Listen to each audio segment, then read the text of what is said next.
Welcome to r/ProRevenge, where this man gets a weird text from a colleague one day, out of the blue, which changes everything. It causes the downfall of their relationship, thousands of dollars worth of damage to equipment, and ultimately, one very dangerous event. The text reads as follows: "I love you, buds, but I'm cutting your throats. I am a millwright who specializes in rebuilding natural gas turbines. I run with a very top caliber crew where everyone has a role to fill. My role is overseeing anything that's lifted with a crane. My technical title is rigger. If a load falls, it's my fault. If someone gets hurt while I'm in control of a lift, it's my fault. If equipment is damaged while I'm in control of a lift, it's my fault." A millwright, by the way, is a skilled worker who works with industrial machinery. That means they'll work in factories, construction sites, anything like that. The incident in question happened about 2 years ago, but we'll need to go back a couple years further to get the backstory. I was a fresh member of the crew, and I demonstrated competency in rigging. So, after roughly 6 months with this group, my superintendent put me in charge of all rigging. Now look, I wasn't the fastest rigger, but I was safety focused and insisted on doing it right every time, even if it took a little longer. This meant that my superintendent didn't have to watch over every rigging task and could go and relax because I had it under control. Another millwright joined the crew about the same time I did. We will call him Larry.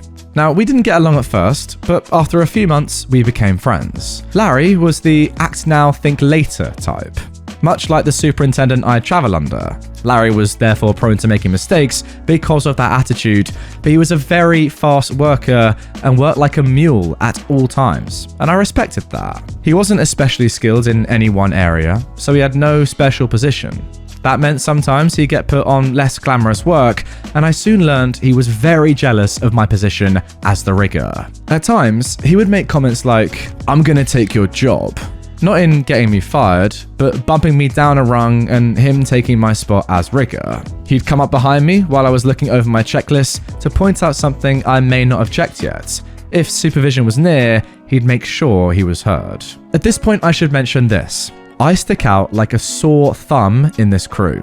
I was raised in a very strict Christian cult, but in my mid-20s, I realized what was going on and left at great cost, losing my family and friends because of strict shunning rules the cult practices. Some of the stricter things stuck with me, like I've never been intoxicated, I don't use tobacco, no recreational drugs. I speak professionally, without slang or colloquialisms for the most part, but these traits are the ones that stick out from a crew of men that travel the road and work in harsh environments away from home for months on end. But Larry, he fits right in. Larry quickly became the superintendent's puppy, bringing him gifts of his favorite alcohol, staying out late after work with him, even rooming with him on the road. I, on the other hand, leave work, hit the gym, cook my food for the next day, and make sure I get at least 6 hours of sleep so I can perform the next day. I realized that that puts me at a disadvantage socially in the workplace, but I prefer to let my work speak for itself. Anyways, fast forward about 18 months.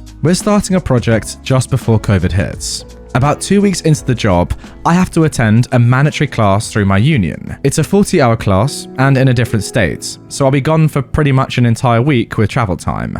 I get permission from supervision and leave, with Larry rigging in my absence. A few days later, I'm laying in bed stressing out about the final test I have to take the next morning. If the test isn't passed, the entire week is wasted.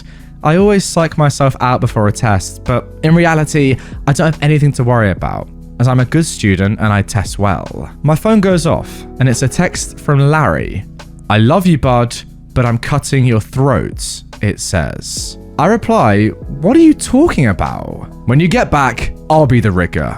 You can do the trash work from now on." I'm not proud of the response I came back with, but it's how I truly felt in the moment. Be careful about cutting the throat of someone smarter than you. Now, I'm far from the smartest person you'll ever meet, but I do enjoy reading, studying, and learning. And being smarter than Larry wasn't an accomplishment by any stretch of the imagination. The next morning, I passed the test and headed back to the job, where Larry had in fact usurped my position as rigger and was lording it over me as I went about doing the tasks that he would normally do. To be completely honest, it was kind of like a vacation at first. Getting paid nearly $40 an hour to clean parts or torque flanges with no stress? Yeah, sign me up. But I was upset. I was upset because I knew I did my job better than he would. I knew that he got along better with the superintendent because of their similar personalities, but I didn't feel that I should lose my position simply because Larry had more in common with our superintendent than I did. Regardless of that, I was now dealt these cards and I had to play them. Just 3 days after I got back from class though, the job was shut down. COVID-19 was just now sweeping the country. Out of an abundance of caution, the plant shut the project down until further notice. We were sent home for about 3 days and then called out to an emergency shutdown where a turbine had crashed. We roll out and are on the job 48 hours later in the middle of nowhere, Alabama. We get right to work. On this particular unit, you pull the entire roof off in 2 sections with a crane to open the enclosure. Compared to many things we lift in a project like this, the roof weighs very little. The turbine rotor may weigh over 100,000 pounds, but the roof usually weighs only about 7,000. Lightweight. But it is large, and there are critical parts around the roof that can be damaged if not lifted correctly. Typical procedure is to be on top of the roof after it's unbolted, be in a full body harness and tied off to an approved anchor point capable of holding at least 5,000 pounds per OSHA regulations. We then slowly take the weight of the roof with the crane until it's floating, and then climb down off of it and continue the lifts until it's set on the ground or on a truck to be moved. The superintendent instructs me to go on the roof with Larry and assist him. Do whatever Larry tells you to do. Okay, boss. I put on my harness and climb to the top, beginning to assess the situation. The rigging to lift the roof is 4 5-ton chainfulls. It's capable of safely holding 20 tons, well over the weight of the roof. The crane is also well overrated for this lift, even with the boom extended all the way out in order to clear another building on the way to the ground. Larry has it all rigged up, but no tension on the wire rope slings. And then I notice his crucial mistake. He's forgotten to account for boom deflection. When a crane takes the weight of a load, the boom flexes down. Depending on the crane setup and the weight of the load, it can mean that while your crane hook might be centered in your load with no weight on the hook, once you get the weight of the load on the crane hook could be anywhere from a few inches to a number of feet off center, which means that when the load comes off the ground, it swings. Swinging is bad, always. An off-weight swinging could tip the crane, crash into equipment, crash into a person. It's very dangerous. At this point, I start calculating. Is this weight enough, even swinging, to tip this crane? No, not even close. Is it enough to break a chainful? No, not even close. Are there any people working around us that could get hurt? Nope, it's just us. Is there any equipment that could be damaged if it swings? Yes.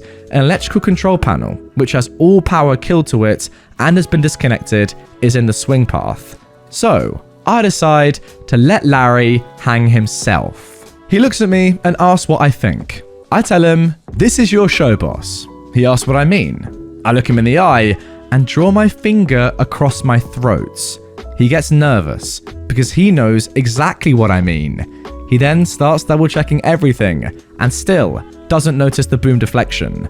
After a couple minutes, he decides I must be talking out of my butt and proceeds with the lift. I stop him and remind him to tie off with his harness. He doesn't realize it, but we're about to go for a ride. Generally, when I'm rigging, I first find out what the thing I'm rigging to weighs. It's a vital piece of information. If I know what it weighs, I can have the crane operator track how much weight he has on the crane, and I'll be able to know when the object should start to pick up. If we get to over 10% more than the object should weigh, there may be something stopping it from moving, and we need to stop and reassess the situation. The rigging could fail. The object you're lifting could jump into the sky. All kinds of mayhem may ensue if a hidden bolt holding something together breaks because you used too much force to lift it. I asked Larry if he knows how much the roof weighs. He doesn't. I do, but I don't tell him. He starts signaling the crane to slowly hoist up. The operator complies and starts lifting. I'm watching the boom get pulled more and more off center. We're probably 2 feet from the center of the load at this point, meaning a swing that could travel nearly 4 feet. I stop Larry and ask him to see how much weight is on the crane. 11,000 pounds, 4,000 more than what it should weigh. This roof is a bind because we're not picking it straight up, but at an angle. It's either not going to move or we're about to fly. I brace myself, hoist up slowly. Larry calls over the radio. Boom! The whole roof shoots a good 2 feet into the air and swings wildly towards the control panel. Larry and I are riding it like pirates in the crow's nest in a hurricane. We crash into the control panel, bending it over at a 45-degree angle, destroying most of its components. People start pouring out of the nearby trailers to see what the commotion is all about. The crane operator is yelling over the radio, asking what the heck just happened. I'm smiling. Larry is shaking. He sees me smiling and knows that I knew. We get the roof set on the ground and are met by our superintendent. He's chewing Larry's butt hard, not literally, I hope. He gets to me and asks why I let it happen. And I just say, I just did what Larry told me to do. The superintendent is no dummy. He's seen a thing or two and knows exactly what went down. Larry is demoted and I'm reinstalled as rigger immediately. And a few shifts later, it is all smoothed over. Now, as I said, Larry and I are actually good friends now. We've been through a lot together and have each other's backs these days. He's now the foreman on our crew and lets me do my thing. Failing your way to the top is still a valid way of progressing in my field, but I'm happy for him. He's actually good at it. And I guess that's all there is to say about that. And there we go. That is the end of that one. Really enjoyed that revenge story. You know, it's great, right, isn't it? When you don't even have to do anything. OP hasn't necessarily even done anything, but by letting Larry just get on with what he wants to do, knowing he's gonna F up and just saying, yeah, man, you're the boss, go for it. It's almost as if he's just letting Larry cause his own downfall. It's very good to see. You know what? It's actually quite nice that we see that Larry isn't actually a terrible person, because I know people like this. I mean, I've been there myself. You think that everything's going well, you're doing an amazing job. Maybe you get a little bit arrogant, a little bit cocky, and you think you're better than you really are. And sometimes it does take a reality check like this to realize, oh, I'm not as good as I thought I was. Maybe I need to listen to people who know more than me and are good at their jobs.